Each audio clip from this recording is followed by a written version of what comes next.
গতিকে সুখী হ'বলৈ শিকিবা। মই এইটো কোৱা নাই যে উচ্চাকাংক্ষী হ'ব নালাগে, উচ্চাকাংক্ষা থাকিবই আমাৰ জীৱনত, উচ্চাকাংক্ষাই আমাক আগুৱাই যাবলৈ সহায় কৰে, কিন্তু বৰ্তমান যিখিনি আছে হাতত সেইখিনিক মূল্য দিবা।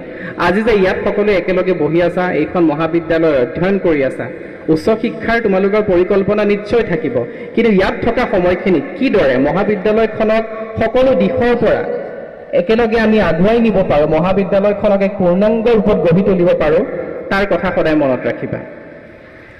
গতিকে নিজৰ বৰ্তমানটোক কেতিয়াও মূল্যহীন কৰি নিদিবা, কাৰণ বৰ্তমানক মূল্যহীন কৰি দিয়া মানুহবোৰ খুব অসুখী হয়, খুব দুখী হয়।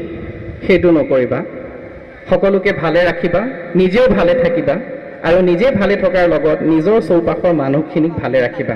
নিজক এইটো কথা দিবা যে মই থকা অৱস্থাত মোৰ চাৰাউণ্ডিঙৰ যিখিনি মানুহ আছে, মোৰ চাৰিওফালে যিখিনি মানুহ আছে, সেই মানুহখিনিয়ে কোনোদিন অসুখী অনুভৱ কৰিবলগীয়া যাতে নহয়, দুখ পাবলগীয়া যাতে নহয়, সেই কথাটো সদায় মনত ৰাখিবা।